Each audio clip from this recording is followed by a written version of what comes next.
Section आप लोग Indian civilisation culture यानी कि भारतीय सभ्यता एवं संस्कृति, जिसको रिटन किसके द्वारा किया गया है तो महात्मा गांधी, ठीक है, यानी कि महात्मा गांधी जी के द्वारा यह लिखा गया है इंडियन सिविलाइजेशन कल्चर यानी कि भारतीय सभ्यता एवं संस्कृति। चलिए हम लोग कुछ महात्मा गांधी जी के बारे में समझते हैं, क्या बोला गया है इनके बारे में। इंडियन सिविलाइजेशन एंड कल्चर जो है महात्मा गांधी के द्वारा लिखा गया है और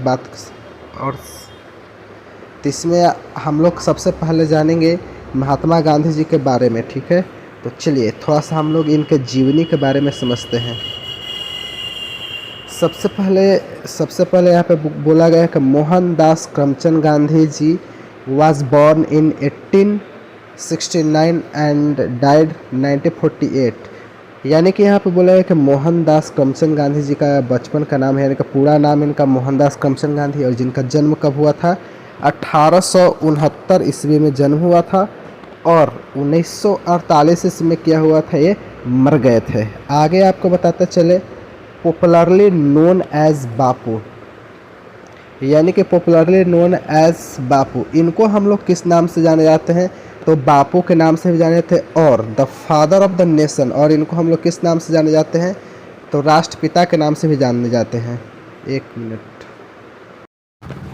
चलिए दोस्तों हम लोग कहाँ पर थे तो हम लोग यहाँ पर थे, ठीक है। तो पॉपुलरली नोन एज बापू, हम लोग उनको किस नाम से भी जाने जाते हैं, बापू के नाम से भी पुकारते हैं, और the father of the nation, और उनको हम लोग राष्ट्रपिता के नाम से भी जाने जाते हैं, ठीक है। तो चलिए आगे हम लोग देखते हैं आगे और क्या क्या है। वाज मोर और a spiritual leader than a politician. उसके बाद बोला है कि was more a spiritual leader than a politician. Politician का मतलब होता है राजनेता और स्पिरिचुअल का मतलब होता है आध्यात्मिक, ठीक है। आप लोगों को पता है यहाँ पे स्पिरिचुअल का मतलब है आध्यात्मिक, उसके माने कि धन से मतलब खरीदे हुए जो वस्तु होती है ये सब जो ज़्यादा महत्व नहीं होता। वहाँ पे बोला गया कि जो जैसे कि स्पिरिचुअल का मतलब है ना कि जो धन से खरीदे हुए वस्तु, यानी कि उससे भी कम जो इसका मीनिंग होता है ना वही इसका मीनिंग होता है। यानी कि यहाँ पे साफ साफ बोला है कि जो राजनेता कम और एक आध्यात्मिक नेता ज़्यादा थे, ठीक है, समझ गए। यानी कि was more a spiritual leader than a politician, वे राजनेता कम और आध्यात्मिक नेता ज़्यादा थे, वे लोगों के बारे में ज़्यादा सोचते थे। आगे समझते हैं। He successfully use truth and non violence as the chief weapons against the British rule in India and helped India gain independence. और आपको पता ही है कि यहाँ से नॉन वायलेंस का मतलब क्या होता है, यहाँ पे अहिंसा, और चीफ वेपन्स का मतलब हथियार होता है, प्रमुख हथियार। यहाँ पे बोला है कि ही सक्सेसफुली यूज ट्रूथ, यानी कि महात्मा गांधी जी ने सफलतापूर्वक एंड नॉन वायलेंस अहिंसा, और यहाँ पे साफ साफ बोला है कि he was successfully use truth. यार इतना ना डिस्टर्बेंस हो रहा है ना, यहाँ पे साफ साफ बोले कि वह ही इतना ज़्यादा चल रहा है क्या ही बोले। He successfully use truth and non violence as the chief weapons against the British rule in India and helped India gain independence. Gandhi ji ने अंग्रेजों के खिलाफ उन्हें सहित अहिंसा का इस्तेमाल मुख्य हथियार के रूप में किया और भारत को help India gain independence, Bharat को स्वतंत्रता दिलाने में यह मुख्य भूमिका निभाए थे महात्मा गांधी जी ने, समझ गए। उसके बाद from 1950 till 1948 he completely dominated Indian politics. Dominated का मतलब होता है प्रभाव डालना, प्रभावित करना, ठीक है। यानी कि इन्होंने 1915 से लेकर 1948 ईस्वी तक उन्होंने ही कम्प्लीटली डोमिनेटेड इंडियन पॉलिटिक्स। यानी कि इनका बोला गया महात्मा गांधी जी 1915 से लेकर 1948 ईस्वी तक वह भारतीय पॉलिटिक्स यानी भारतीय राजनीतिक में वह ज़्यादा प्रभाव डाले थे, यानी कि ज़्यादा इनका प्रभाव था। आगे देखते हैं। He died at the hands of the fanatic on 13 January 1948। Gandhi ji का मृत्यु जो है यानी कि जो डेथ यानी कि जो हत्या किनके द्वारा हुए थे, एक कट्टर हाथों के द्वारा, यानी फैंटिक का मतलब होता है कट्टर। और उनकी जो डेथ कब हुआ था 30 जनवरी 1948 ईस्वी को उनका मर्डर हुआ था, यानी कि एक कट्टर हाथों के द्वारा उनकी हत्या हो गई थी। कब? 30 जनवरी 1948 ईस्वी को। आगे देखते हैं।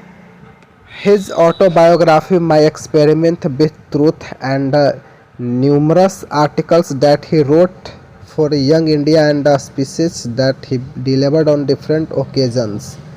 यहाँ पे बोला है कि और उनका जो ऑटोबायोग्राफी, यानी कि यहाँ पे साफ साफ बोला है कि हिज ऑटोबायोग्राफी, जो गांधी जी की जो आत्मकथा, ऑटोबायोग्राफी का मतलब है आत्मकथा, यानी कि गांधी जी का जो आत्मकथा है उनका क्या नाम है, माई एक्सपेरिमेंट विथ ट्रूथ, यानी कि मेरे सत्य का प्रयोग, and the numerous articles that he wrote, यानी कि नमरस का मतलब बहुत अनंत। ठीक है, यहाँ पे आगे देखिएगा, यहाँ पे दिया गया है चेस्ट का मतलब प्योर, आइडियोमेटिक का मतलब होता है महत्वदार। ठीक है, यहाँ पे महात्मा गांधी के जी का जो आत्मकथा है, जो माई एक्सपेरिमेंट्स विथ ट्रूथ, यानी कि सच का प्रयोग, एंड न्यूमरस, और यहाँ पे बोला है कि एंड द न्यूमरस आर्टिकल्स, और इनके अनगिनत लेखों में से एक कौन था, फॉर यंग इंडिया, जो इनका पत्रिका का नाम क्या था, यंग इंडिया। जो आप लोगों को परीक्षा में क्या पूछा जाएगा, ऑब्जेक्टिव में पूछा जाएगा कि गांधी जी का जो आत्मकथा माई एक्सपेरिमेंट ट्रूथ, यानी कि मेरे सच का प्रयोग, और यहाँ पे जो रोट यानी कि जो लेख लिखे हैं इनका क्या नाम है, यंग इंडिया। ठीक है, उसके बाद the speeches that he delivered on different occasion, और गांधी जी ने बहुत से भाषण भी दिए और डिफरेंट ओकेजन से। Reveal him not only, Gandhi ji, और पता चला, रिवेल का मतलब पता चलना, him not only as original thinker, उसके बाद इतना ही नहीं कि वे एक बहुत बड़े ओरिजिनल, सच्चा, एकदम सच्चा थिंकर, सोचने वाले थे, and but also great master of chest, और एक शुद्ध मास्टर और एडियोमेटिक इंग्लिश, वे क्या करते हैं, एक शुद्ध एडियोमेटिक। यहाँ पे साफ साफ बोला गया कि गांधी जी के जो द्वारा है ना यहाँ पे कि जो यंग इंडिया, और बहुत से भाषण भी दिए, और उन्होंने भाषण भी दिए विभिन्न ओकेजन पर। His autobiography my experiment with truth, और गांधी जी की जो आत्मकथा है जिसका नाम क्या है, माई एक्सपेरिमेंट विथ ट्रूथ, यानी कि मेरे सच का प्रयोग, and the numerous article that he wrote for young India, और गांधी जी ने अनंत लेख लिखे, जैसे कि आर्टिकल लिखे जिसका नाम क्या है, young India, and the speeches that, और उन्होंने क्या था, बहुत से भाषण दिए थे, he delivered on the different occasion, और गांधी जी ने डिफरेंट ओकेजन पर क्या किए थे, उन्होंने भाषण दिए थे डिफरेंट ओकेजन में। Reveal him not only as a original thinker, Gandhi ji केवल एक मौलिक विचारक ही नहीं but also as a great master of, एक बहुत बड़े मालिक थे, of chaste and idiomatic English, अर्थात यहाँ पे शुद्ध मुहावरेदार और अंग्रेजी के जानकार भी थे महात्मा गांधी।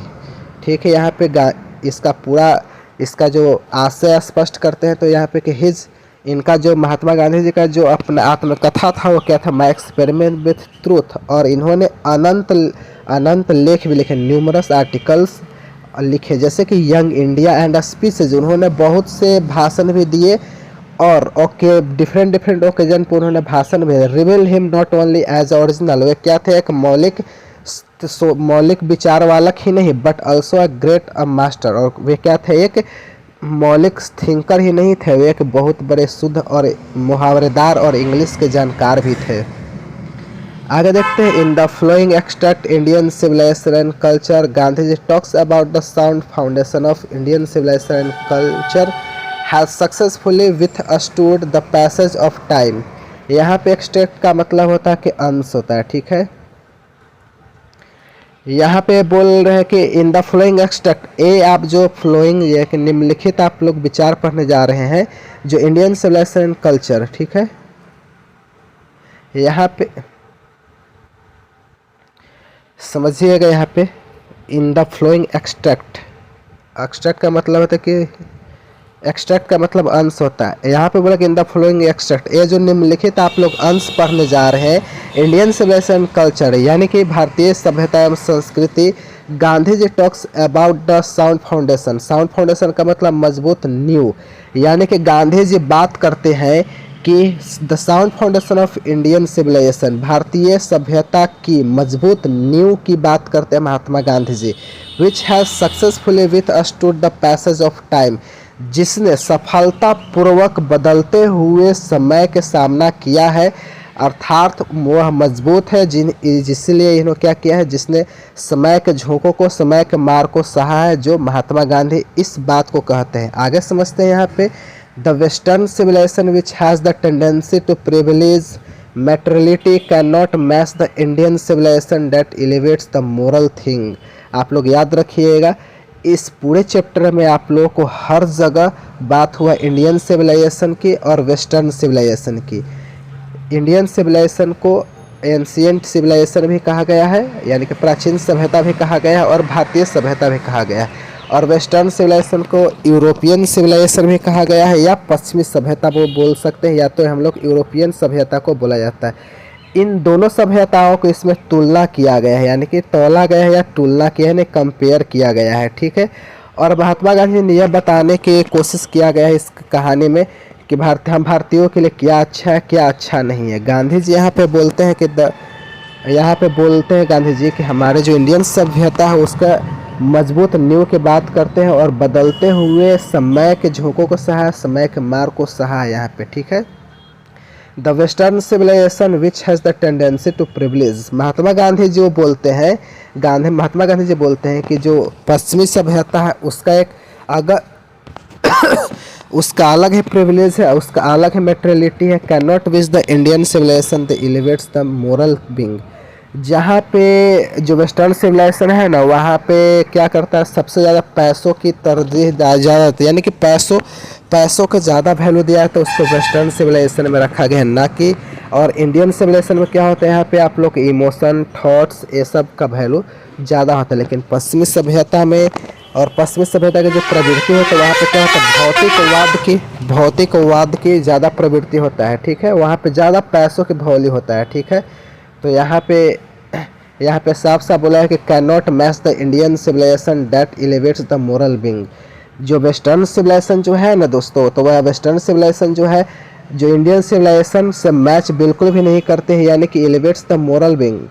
जो यहाँ पे जो इंडियन सिविलाइजेशन के बारे में दिया गया है, जो हम लोग को क्या करते हैं, हमारी जो सभ्यता है इंडियन सिविलाइजेशन, वो क्या करता है, मोरल थिंग्स को बढ़ावा देता है, यानी कि नैतिकता को बढ़ावा देता है। लेकिन जो वेस्टर्न सिविलाइजेशन जो इमोरल को बढ़ावा देता है, कि अनैतिकता को बढ़ावा देता है। चलिए हम लोग क्या करते हैं, आगे बढ़ते हैं, हम लोग चैप्टर शुरू करते हैं, ठीक है। तो इंडियन सिविलाइजेशन कल्चर, यानी कि भारतीय सभ्यता में संस्कृति में पहला ही दर्जा दिया गया यहाँ पे, ठीक है। बोला है कि I believe that the civilisation India has evolved is not to be beaten in the world, nothing can equal the seed sown by our ancestors. यहाँ बोला है कि मैं मानता हूँ, मैं विश्वास करता हूँ कि इंडियन सिविलाइजेशन हैज़ इवॉल्व्ड, जिस सभ्यता का विकास भारत ने किया है, is not to be beaten in the world. दुनिया में ऐसी कोई भी ऐसी सभ्यता नहीं है जिससे इससे क्या कर सकते हैं, पराजित कर सकते हैं, हरा सकते हैं। यानी कि हम इसको एक व 100 बात की एक बात बोल लें कि दुनिया में इंडियन सिविलाइजेशन का कोई तोड़ नहीं है, इस सभ्यता को कोई तोड़ नहीं सकता। यानी कि नथिंग कैन इक्वल, यानी कि इसका कोई बराबरी नहीं है। The seed sown by our ancestors, यहाँ पे बोला है कि नथिंग कैन इक्वल, यह दुनिया में इसके बराबर में कोई सभ्यता नहीं है। The seed sown by our ancestor, जिन्होंने, जो हमारे पूर्वजों ने इस सिविलाइजेशन का ग्रोन किया है, यानी कि सीड का बीज बोया है इस सिविलाइजेशन का, यह कोई नहीं है, ठीक है। आगे देखते हैं, रोम क्या हो गए, रोम की सभ्यता चली गई। ग्रीस शेयर्ड द, यहाँ पे कभी बोलते हैं, यहाँ पे रोम की सभ्यता क्या गई, चले गई। ग्रीस शेयर्ड, ग्रीस अल्सो भी क्या हो गया, चला गया, यानी कि सेम फेट, यानी कि जो ग्रीस की सभ्यता भी क्या हो गई, उसका भी अंत हो गया। The might of the pharaohs was broken, यह जो फराव की जो ताकत थी वो भी क्या हो गई, समाप्त हो गई, ठीक है। यहाँ पे बोला गया कि Rome went Greece shared the fate, यानी कि जो रोम का भी नाश हो गया और ग्रीस का भी वही हासिल हुआ। And the might of the pharaohs was, यानी कि फ्राउज को जो इजिप्ट के शासक थे, वाज ब्रोकन, यानी कि इजिप्ट का जो शासक थे उनका भी जो ताकत भी क्या हो गई, उनका भी अंत हो गया, यानी कि रोम भी मिट गया और ग्रीस का भी वही अंत हुआ, और जो फ्राउज का जो अंत थे, जो ताकत था, वो भी ख़त्म हो गया। उसके बाद जापान हैज़ बिकम वेस्टर्नाइज्ड, और जापान का क्या हो गया, पश्चिमीकरण हो गया। Of China nothing can be said, और चाइना के बारे में कुछ भी कहा नहीं जा सकता, but India is still somehow or other sound and the foundation. और भारत आज भी अपने नींव पे, अपने बेस पे, अपनी मजबूती पे क्या है, टिका हुआ है। यानी कि दुनिया में जितने भी प्राचीन सभ्यता थी वो क्या हो गया, सबका नाश हो गया, जापान का पश्चिमीकरण हो गया, और चीन के बारे में कुछ कहा नहीं सकता। लेकिन बट स्टिल इंडिया, भारत ही एक ऐसा देश है जहाँ उसका सिविलाइजेशन को जो नींव रखी थी वो आज भी टिकी हुई है। The people of Europe learn their lesson from the writings of the men of Greece or Rome which exist to no longer in their former glory। Gandhi ji बोलते हैं कि जो यूरोप के लोग हैं learn their lesson from writing of the men of Greece or Rome और जो Greece के लोग, ग्रीस लेखकों के द्वारा जो लिखित रचनाओं से यह सबक सीखते हैं कि जो हमारे जो no longer their former glory. ठीक है, यहाँ पे और उनके जो लेखक जो है ना, ग्रीस के लोग और रोम के लोग हैं, जिनके द्वारा रचित रचनाओं को, राइटिंग्स से वे क्या करते हैं, ज्ञान के प्राप्ति करते हैं और उनसे सीखते हैं कि जो जिन लोगों ने इनको लिखा, इन ज्ञान के जनक थे ना, उनका जो अस्तित्व मिट गया, लेकिन उनकी सभ्यता भी क्या हो गई, यूरोप और ग्रीस इन सब के समाप्त हो गई। उन लेखों से क्या करते हैं वो पढ़ने वाले, जो सभ्यता समाप्त नहीं होगी क्या, in trying to learn from them the Europeans imagine that they will avoid the mistakes of Greece and Rome. यहाँ पे such is their the pitiable condition, यानी कि यूरोप के लोग इमेजिन करते हैं, वे लोग मानते हैं कि they will avoid the mistakes of Greece, वे लोग एक गलती नहीं करेंगे जो ग्रीस और रोम ने किए हैं। ऐसा हो सकता है क्या भाई, जिनसे आप लोगों ने ज्ञान प्राप्त करते हो और जिनसे प्राप्त करने के बाद उनकी सभ्यता का अंत हो गया हो, उनसे ज्ञान प्राप्त करने वाले की सभ्यता का अंत नहीं होगा क्या, होगा ना। यूरोप के लोग वे लोग करते हैं जैसे कि ग्रीस का और रोम के लोगों ने गलती की, वे लोग गलती हम लोग नहीं करेंगे। And such is their pitiable condition, नहीं तो इनके बुरे हालात है, यही तो पूरी तरह से इनका कंडीशन बहुत ही ख़राब है, पिटिएबल कंडीशन है। ठीक है, जो इंडिया के लोगों के लिए पॉसिबल नहीं कि इंडियन सिविलाइजेशन ये सब नहीं फॉलो करती है। ठीक है, in the midst of all this, इन सब के बीच में, in the midst of all this यानी कि इन सब के बीच में, Indian remains immovable and that is the glory. यहाँ पे बोला कि इनके बीच में जो हुआ कि ग्रीस और रोम मिट गया और जापान का पश्चिमीकरण हो गया। ठीक है, in the midst of this, इन सभी के बीचों में, Indian remains immovable and that her glory, इन सब के बीचों में आज भी भारत क्या है, भारत का जो सिविलाइजेशन है अचल है, अडिग्ड है और टिकी हुई है इनकी civilisation. It is a charge against India that her people are uncivilised, और यह क्या है, अभी भी टिकी हुई है, भारत की जो सिविलाइजेशन है यहाँ पे वे टिकी हुई है। यहाँ पे साफ साफ बोला है कि सब लोग बदल गए, ग्रीस रोम ये सब कुछ बदल गया, लेकिन जो भारत क्या हो गया, भारत आज भी टिका हुआ है, आज भी हम लोग का जो सिविलाइजेशन टिकल, इट इज़ अ चार्ज। यहाँ पे इट इज़ अ चार्ज का मतलब मोबाइल चार्ज कर रहे हैं, इट इज़ अ चार्ज। यहाँ पे आरोप लगा against India that people are so uncivilised, पश्चिमी के लोगों ने भारतीय पर क्या लगाते हैं, आरोप लगाते हैं कि इंडिया दैट आर पीपुल, यहाँ पे भारत के लोग अनसिविलाइज्ड है, सो अनसिविलाइज्ड। भारत के लोग इतने असभ्य है, इग्नोरेंट है, इतने अनपढ़ है, इतने स्टॉलिड है, इतने मंदबुद्ध है, that is not possible to induce them to adopt any changes, क्योंकि वे लोग अपने परिवर्तनों को स्वीकार नहीं करते हैं और ना ही वे लोग चेंज करते हैं। ये क्या करते हैं, पश्चिमी लोग क्या करते हैं, हम लोगों पर आरोप लगाते हैं कि भारत के लोग क्या है, अनपढ़ होते हैं, असभ्य होते हैं, वे लोग मंदबुद्धि वाले होते हैं, वे लोग नॉट पॉसिबल, वे लोग क्या करते हैं, वे लोग चेंजेस को स्वीकार नहीं करते, यानी कि वे लोग समय के साथ परिवर्तन नहीं करते हैं। चलिए गांधी जी क्या बोलते हैं, it is a charge really against our merit, really में, सच में, ये हमारे मेरिट पे यानी कि आरोप लगाया हुआ यह सच है। What we have tested and found true on anvil of experience। क्या आपने कभी यहाँ पे आप लोगों ने लोहार के दुकान पर गए हैं ना, जिस पे वस्तुएं परख कर उसको पीट करते, जिसको हम लोग क्या बोलते हैं, निहाई बोलते हैं।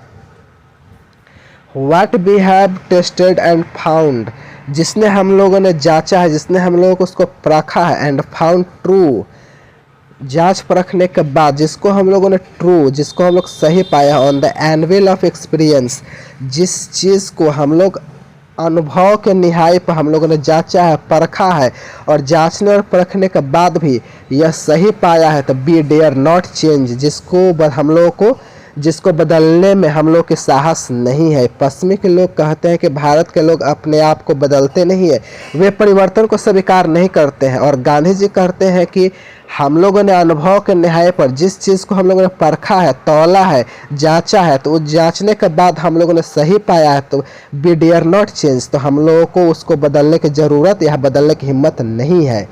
आगे क्या कहते हैं सुनिएगा। मैनी ट्रस्ट, ट्रस्ट का मतलब होता है थोपना। Many trust their advice upon India and remains steady। बहुत सारे लोगों ने अपने भारत के ऊपर विचारों को थोपते हैं, लेकिन हम लोगों ने किसी विचारों को स्वीकार नहीं किया। एंड सी रिमेन्स स्टडी, और भारत आज भी अचल है, अदिग्ध है, टिका हुआ है, और भारत आज भी अनावश्यक चीज़ों का स्वीकार नहीं करता। दिस इज़ हर ब्यूटी, यही भारत की सुंदरता है। It is the sheet anchor of our hope, और यही हमारे उम्मीदों का मुख्य आधार है। सीट का मतलब मुख्य आधार है, यही भारत के लिए मुख्य आधार है। समझिएगा 3 नंबर में क्या बोलते हैं। गांधी जी बोलते हैं civilisation is that mode of conduct which points out to man the part of duty. Gandhi ji कहते हैं कि ये जो सिविलाइजेशन है ना, यह जो सभ्यता है ना, मोड ऑफ कंडक्ट है, यह आचरण और व्यवहार का तरीका है। Which points out to man the, जो इंसान को दिखाती है, द पाथ ऑफ ड्यूटी, कर्तव्यों का रास्ता। यानी कि हम लोग से पूछेगा सिविलाइजेशन क्या है, तो आप सिविलाइजेशन एक आचरण है, व्यवहार का तरीका है, जो हमें इंसानों को कर्तव्यों को पथ पे चलने के लिए प्रेरित करता है। उस सिविलाइजेशन यही सभ्यता है। ठीक है। Performance of duty and observance. Performance of observance का मतलब अनुपालन। Performance of duty and observance of morality are convertible terms. ये जो कन्वर्टिबल है ना, बदलना और परिवर्तन। गांधी जी बोल रहे कि परफॉर्मेंस ऑफ ड्यूटी, जो कर्तव्य का पालन है, एंड ऑब्जर्वेंस ऑफ मॉरलिटी, और नैतिकता का जो पालन है, आर कन्वर्टिबल टर्म्स है। यहाँ पे बोला है कि एक के बदले दूसरा और दूसरे के बदले दूसरा का क्या किया है, तो इसमें बदला जाए कि इसको हम लोग इसको समानार्थी वर्ड भी बोल सकते हैं इसको। ठीक है। यानी कि यहाँ पे बोला गया है, यानी कि गांधी जी बोलते हैं कि अपने जो कार्यों का है अपने अच्छे से करते हैं और नैतिकता का पालन करते हैं, तो आप अपने कर्तव्यों का अच्छे से शानदार ढंग से अपने क्रियान्वयन करते हैं। इसीलिए इन दोनों टर्म को हम लोग क्या बोल सकते हैं, कन्वर्टेबल टर्म्स, परिवर्तन करने योग्य मानते हैं। आगे कवि बोलते हैं to observe morality is to attain mastery over our minds and our passions. Morality का मतलब होता है नैतिकता और हासिल करना, और मास्टरी का मतलब स्वामित्व, माइंड्स का मतलब दिमाग, और पैसन का मतलब होता है जुनून, हसरत। गांधी जी कह रहे हैं कि टू ऑब्जर्व मोरालिटी और नैतिकता अनुपालन का मतलब होता है to attain mastery over our minds and our passions, कि हम अपने दिल पर, अपने दिमाग पर, अपने पैसन से, अपने जुनून पर, अपने ख्वाहिशों पर, अपने तमन्नाओं पर, अपनी इच्छाओं पे काबू पाए। अब यानी अपने मन पे, अपनी इच्छाओं पे कि जो काबू पाना है क्या है, नैतिकता पाना होता है। नैतिकता पाने का मतलब होता है कि मैं अपने दिमाग पे, अपने जुनून पे, अपने ख्वाहिशों पे नियंत्रण पाए। इसी को हम लोग क्या बोलते हैं, नैतिकता पाना बोलते हैं। सो डूइंग, ऐसा करके, बी नो, ऐसा करके, सो डूइंग, ऐसा करके, यानी कि हम अपने दिमाग पर, अपने ताकत पे, so do we know ourselves, तो हम अपने आप को क्या कर गए, जान गए कि हम क्या हैं। The Gujarati equivalent for civilisation, यानी कि इक्विवेलेंट का मतलब होता है equal. The Gujarati equivalent for civilisation means good conduct. यानी कि गुजरात में क्या है, गुजरात का जो सिविलाइजेशन का मतलब होता है क्या होता है, अच्छा आचरण होता है। ठीक है, गुजरात में सिविलाइजेशन का मीनिंग क्या होता है, गुड कंडक्ट, अच्छा आचरण, अच्छा व्यवहार।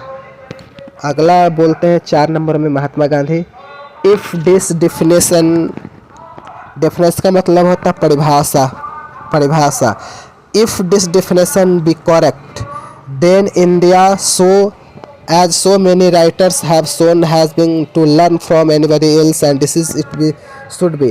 ऊपर जो हमने जो परिभाषा दिया ना, वह डिफिनेशन सही है, वह परिभाषा सही है। देन इंडिया, तब भारत, जैसा कि भारत और बहुत सारे ऐसे जो राइटर्स और विचारकों ने ऐसे दिया, has nothing to learn from anybody else.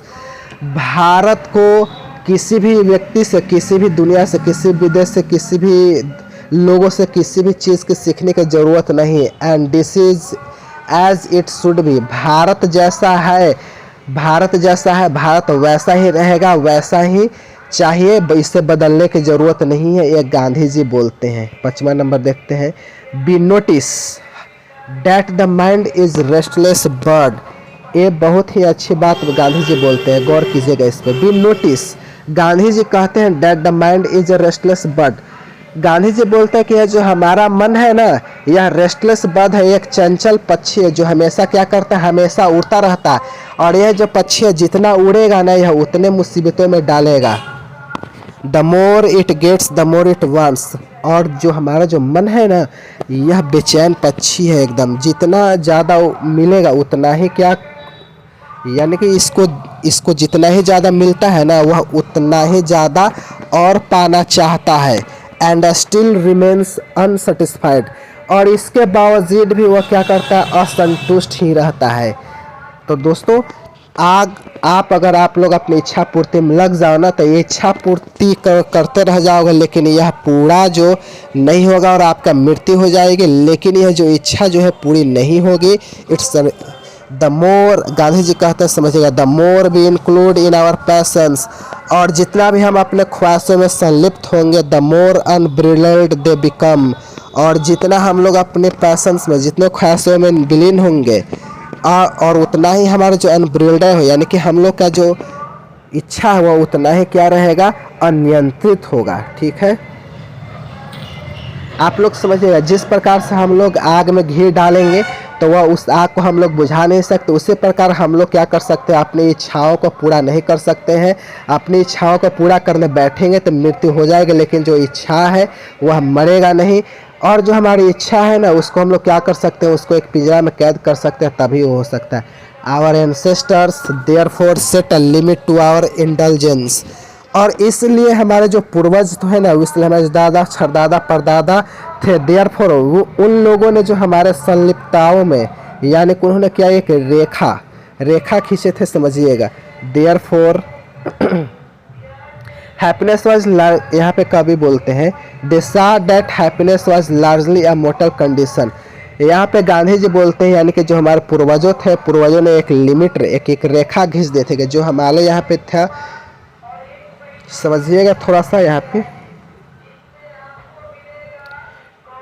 1 minute गज, यहाँ पे जो हमारे पूर्वजों हैं, ठीक है, यहाँ पे कवि बोलते हैं साफ साफ, द एंसेस्टर आवर, हमारे जो पूर्वजों थे ना, उन्होंने एक लिमिट रखा था। ठीक है, यानी कि लिमिट, जो हमारे पूर्वज जो है, हमारे पूर्वज जो क्या किए थे, एक लिमिट रखे थे, इंडल्जेंस, जो हमारी इच्छा जो लिमिट है, एक लक्ष्मण रेखा खींचे थे। दे सा that happiness was largely a mental condition.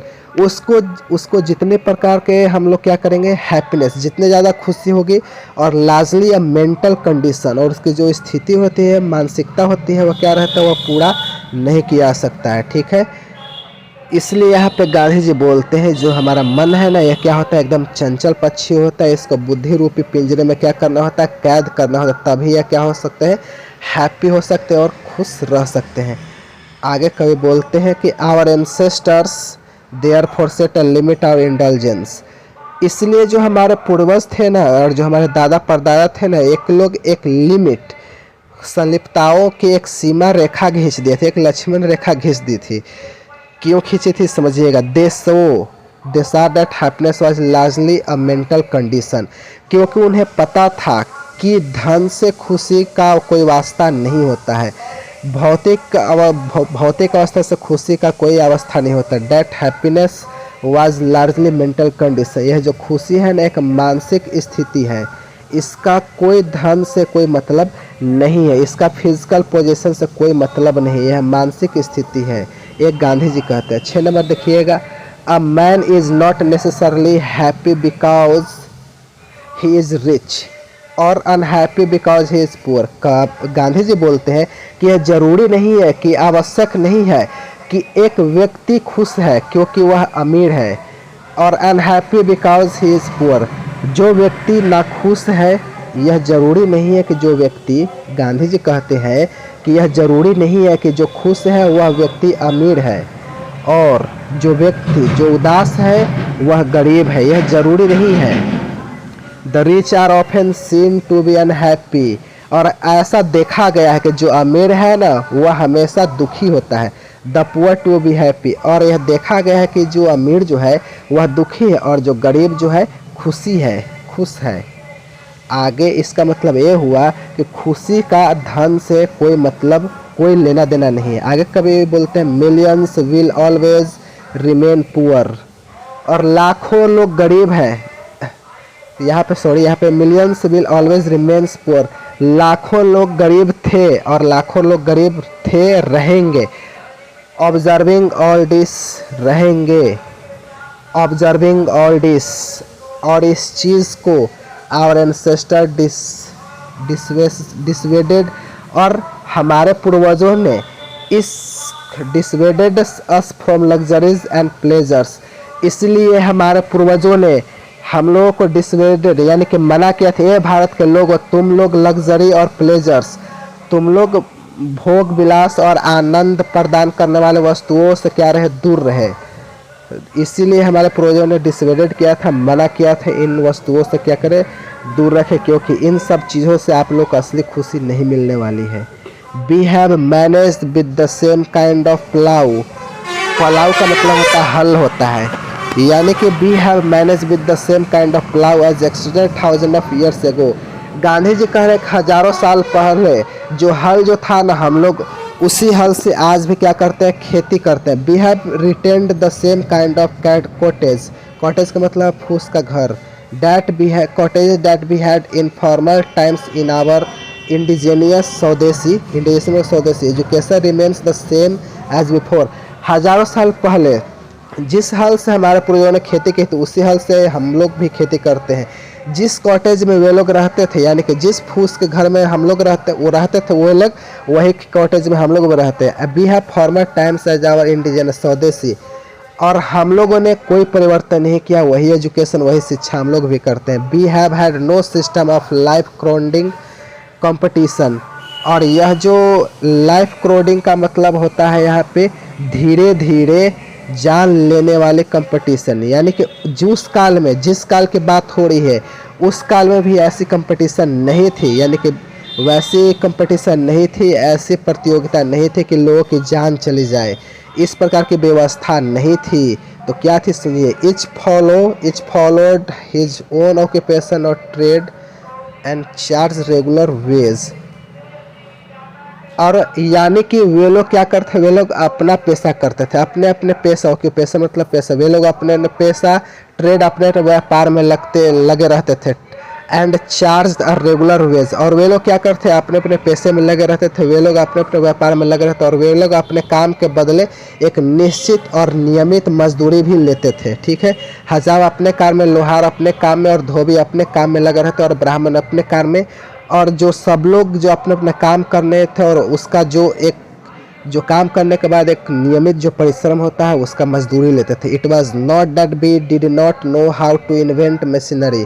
और गांधी जी ने कहा कि 1000 साल पुराने हल से खेत जोते, जिस घर में हमारे पूर्वज रहते उसी घर में हम लोग भी रहते थे, और जिस प्रकार की शिक्षा व्यवस्था उन लोगों की थी उसी प्रकार की शिक्षा व्यवस्था हम लोगों की भी थी। यानी कि इट वाज, इसका मतलब नहीं है it was not that we did not know how to invent machinery. इसका मतलब ये नहीं हुआ कि हम लोग को मशीन बनाना नहीं आता है, इसका मतलब ये नहीं हुआ कि हम लोग को मशीन बनाना नहीं आता था, हम लोग को मशीन बनाना नहीं जानते थे। बट आवर फोर फादर्स का मतलब होता है पूर्वज, knew that If we set our hearts after such things, we would become slaves and lose our moral fiber. और क्योंकि हमारे पूर्वजों को सब कुछ मालूम था, अगर भौतिक वस्तुओं के पीछे दिल लगा बैठे तो उसके पीछे भागा बैठे तो वी वुड नॉट बिकम्स, तो हम लोग उन भौतिक वस्तुओं और उन भौतिक वस्तुओं के गुलाम हो जाएंगे और उसका हम लोग दास बन जाएंगे। और जो हमारा जो चाल चलन जो चरित्र है वो सब क्या हो जाएगा, सब खत्म हो जाएगा, सब बिगड़ जाएगा। इसीलिए हम लोगों ने मशीनों का खोज, हम लोगों ने मशीनों का निर्माण नहीं किया। दे देयरफॉर आफ्टर ड्यू डेलिब्रेशन इसका मतलब होता है समुचित। ड्यू डेलिब्रेशन समुचित। डेलिब्रेशन का मतलब होता है आपका विचार करना, ठीक है। After due deliberation decided that we should only that we could with our hands and feet. और बहुत बड़ी बात गांधी जी कहते हैं कि जो हमारे पूर्वज जानते थे कि अगर भौतिक वस्तुओं के पीछे दिल को लगा बैठे तो वो हम उनके गुलाम बन जाएंगे और एंड भी हम लोग क्या कर सकते हैं, जो चाल चलन है वह बिगड़ जाएगा। इसीलिए काफ़ी विचारों के उपरांत हमारे पूर्वजों ने विचार किया था, वी शुड ओनली डू कि we could our hands and feet, जो हम लोग वही काम करेंगे जो हम अपने हाथों से और जो अपने पैरों से कर सके, उसी काम को हम लोग करेंगे। ये गांधी जी कहते हैं they show that our real happiness, ये जो आप लोग रियल हैप्पीनेस का मतलब असली खुशी, and health consisted in proper use our hands and feet. Gandhi ji कहते हैं कि हम लोग वही करेंगे जो अपने हाथों और पैरों से कर सकते हैं। पता है क्यों? तो दे सा that our real happiness and health consisted and in proper use our hands. जो असली खुशी है ना, जो जीवन का जो असली खुशी है, जो असली मज़ा है, वह असली स्वास्थ्य है, वह हाथ और पैर से जो उचित प्रयोग से ही है। जो मतलब गांधी जी कहते हैं, समझिएगा, अगर आप लोग का जो एलिमेंट ही है नहीं, जो रोग है, जो प्रॉब्लम है, जो पैर से चला नहीं जाए, जो काम से चला नहीं जाए, हाथ से काम नहीं हो, जो आप लोगों को धन से भी हो जाए, तो धन नहीं चाहिए था, हम लोग को खुशी चाहिए जो अपने हाथ से और पैर से ही चाहिए। इसलिए हम लोग को आज भी अपने हाथ और पैर से चलने में ही खुशी है और धन के प्राप्ति में असली खुशी नहीं है, ये गांधी जी कहते हैं। 7वां नंबर देखिए गांधी जी क्या बोलते हैं। आगे गांधी जी कहते हैं the further reason that large cities, जो फर्दर का मतलब होता है आगे, यहाँ पे रीजन का मतलब होता है तर्क, that large cities where snare का मतलब होता है फंडा, एंड अ यूजलेस इनकम्बरेंस। और आगे कभी बोलते हैं इनकम्बरेंस का मतलब बोझ। गांधी जी कहते हैं जो लार्ज सिटी है ना, यह जो बड़े शहर है ना, यह ट्रैप है, यह जाल है, ये फंदा है। द यूजलेस एंड ये बेकार के बोझ है, and that people would not be happy. यदि आप लोगों के उस घरों में रखे ना तो आप लोग खुश नहीं रहेंगे। कोई भी व्यक्ति जाल में रहना नहीं चाहेगा, कोई भी अपने माथे पर बोझ धोता हुआ नहीं रहेगा। इसलिए गांधी जी कहते हैं बड़े बड़े शहर क्या है, एक जाल है, एक फंदा है, एक प्रकार का बोझ है, वहाँ वो लोग खुश नहीं रह सकते हैं। आगे कभी बोलते हैं, आगे आपको समझाते हैं गांधी जी आगे इस शहर को क्या बोलते हैं, that there would be gangs of thieves.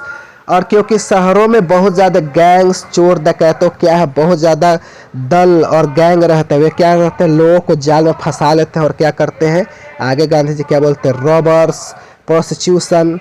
और शहरों में क्या है, डकैत है, प्रोस्टिट्यूशन है, शहरों में प्रोस्टिट्यूशन वेश्या, प्रोस्टिट्यूशन का मतलब वेश्या, एंड वॉइस फ्लोरेसिंग इन देम। और शहरों में बुराइयों का जन्म होता है, इन देम, और बुराइयों का विकास होता है, and in them the poor man would be robbed by the rich man. और जो अमीर लोग होते हैं ना शहरों में, वे गरीबों को क्या करते हैं, लूट लेते हैं। They were therefore satisfied with a small village.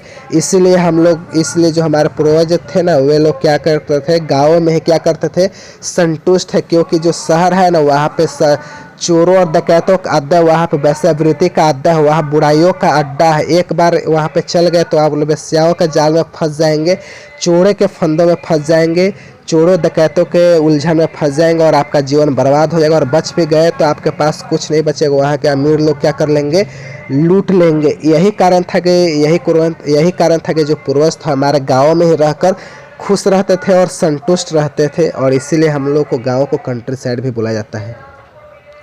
8 number देखिएगा, दे सा that kings and their swords were inferior to the swords of ethics. आप लोग एथिक्स देख रहे हैं ना, यहाँ पे एथिक्स का मतलब होता है ग्रंथ और शास्त्र होता है। और तो दोस्तों जो पूर्वज जो है हमारे जानते थे, दे सा डेट किंग्स, जो हमारे एक से एक प्रतापी राजा हमारे देश में थे, their swords were inferior to swords of their ethics.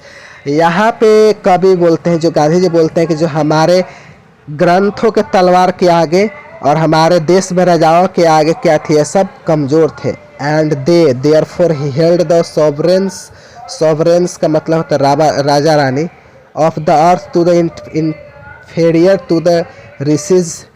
हमारा देश जो था ना, यहाँ पे जो ग्रंथों और राजाओं के तलवार के कुछ नहीं था, ऋषियों और मुनियों के आगे राजा कुछ नहीं थे। एंड द फकीर्स, और फकीर्स के आगे भी जो राजा थे फकीर झुकाते थे, और ग्रंथ के सामने और महाराजा अपने तलवारों को झुकाते थे। A nation with the constitution like this, हम उस देश के वासी हैं जहाँ के विधान, जहाँ के कॉन्स्टिट्यूशन राजा ऋषियों के सामने और ग्रंथों के सामने तलवार नीचे रख देते थे। हम उस देश के वासी हैं जहाँ ऐसा विधान था। As fitted teach other them to learn from others, हम ऐसे दोस्त के लोग हैं जहाँ के राजा ग्रंथ के आगे सर झुकाते थे, फकीरों के सामने सर झुकाते थे, ऋषि मुनियों के सामने सर झुकाते थे। तो हम लोग ऐसे देशों के लोगों को सिखाते, हम लोग दूसरे देशों को सिखाने के लिए हैं, यानी कि हम लोग दूसरे देशों को सिखाने के लिए, हम लोग दूसरे देशों से सीखने के लिए नहीं है, गांधी जी कहते हैं। This nation had courts, lawyers and doctors but they were all within bounds. सीमा, और बाउंड्स का मतलब सीमा। हमारे देश में क्या नहीं था, कोर्ट था, लॉयर था, डॉक्टर्स था, वकील थे, और सब एक क्या करते थे, एक सीमा थे, सबके लिए एक लक्ष्मण रेखा खींची गई थी। Everybody knew that this professions were not particularly superior, और सब लोगों को पता था ये जो लॉयर्स थे, जो डॉक्टर्स थे, जो कोर्ट्स थे, ये जो पेशा था ना, ये विशेष कर बहुत सुपीरियर, ये जो अच्छा नहीं माना था। Moreover this vakils and vaids did not rob people, और जो वैद्य थे ना और जो डॉक्टर्स थे ना, वे लोग क्या करते थे, लोगों को रॉब करते थे, लूटते थे। आज तो आम आदमी क्या करते हैं, लूटा जाता है। गांधी जो दावा करके बोलते हैं कि हम लोग के समय में कोर्ट था, लॉयर था, डॉक्टर्स थे, वे लोग सीमा में रहते थे, और ये सब, और यहाँ पे जो लॉयर और जो वेड्स है ये क्या करते थे, डिड नॉट रॉब पीपल, वे लोग क्या करते थे, लोगों को लूटते नहीं थे। They are considered peoples dependent, ये क्या करते थे, वे लोग लोगों पर आश्रित थे। ठीक है, जो लोग थे ये लोग इन पे आश्रित थे, लेकिन ये लोग उनके ऊपर आश्रित रहते थे। नॉट देयर मास्टर, ये लोग क्या थे, मालिक नहीं थे। जस्टिस वाज टॉलरेबली फेयर, वे लोग क्या करते थे, वे लोग जस्टिस के लिए टोलेबरी करते थे, वे लोग मालिक नहीं थे, वे लोग सेवक थे। जस्टिस वाज टोलेबरी फेयर, वे लोग एकदम जो न्याय की व्यवस्था थी एकदम अच्छी खासी थी।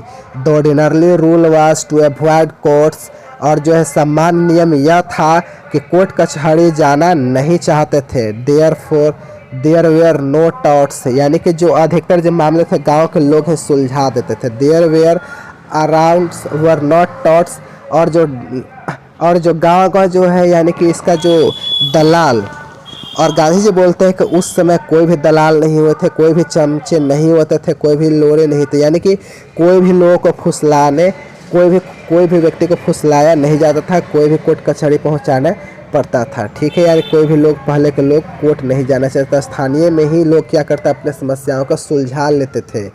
Dish evil too was noticeable, evil का मतलब बुराइयाँ होता है या पाप होता है। The evil this evil was noticeable only in and around capitals, यदि कुछ बुराई भी थी ना, लेकिन जो राजधानियों में ही थी और अराउंडियों के ही आसपास थी, गाँवों में कुछ ऐसी बुराई नहीं थी, कोई दोष नहीं थी। द कॉमन पीपल लिव्ड, और आम लोग क्या करते थे, लिव्ड इंडिपेंडेंट, जो साधारण लोग थे ना वो क्या करते थे, स्वतंत्र रूप से वे लोग क्या करते थे, रहते थे। यानी कि वे लोग बिना भय के अपना सर उठाकर जीते थे। And follow their agriculture occupation, और वे लोग सब लोग अपने खेती बाड़ी में लगे थे। They enjoy true home rule, और इस प्रकार से अपने घर का यानी कि गृह जीवन का, होम रूल का मतलब गृह जीवन यानी कि स्वराज का, इस प्रकार से वे लोग शानदार गृह जीवन का आनंद लेते थे। कहने का मतलब हुआ कि न्याय व्यवस्था एकदम सुलभ था, दलाल थे नहीं,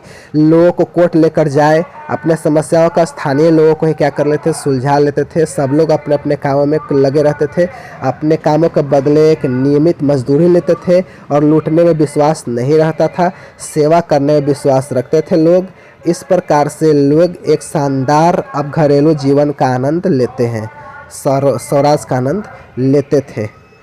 आज इतना ही। और आप लोग को अगर आप लोग को यह अच्छी लगी हो तो वीडियो को लाइक और शेयर जरूर कीजिएगा। अगर आप लोग को थोड़ा सा मिस्टेक भी हुआ तो वही गाड़ी वाली रोड पर ज़्यादा चल रहा था जिसकी वजह से साउंड में प्रॉब्लम हो गया, तो चलिए पार्ट 2 में क्या करेंगे, इसको ख़त्म करेंगे। तो चलिए आप लोग से मिलेंगे ऐसे ही क्लास के साथ अगले दिन। अगर आप लोग की यह स्टोरी और यह गांधी जी के द्वारा जो निर्देश दिया था अगर आप लोग को अच्छी लगे तो वीडियो को लाइक और शेयर जरूर कीजिएगा।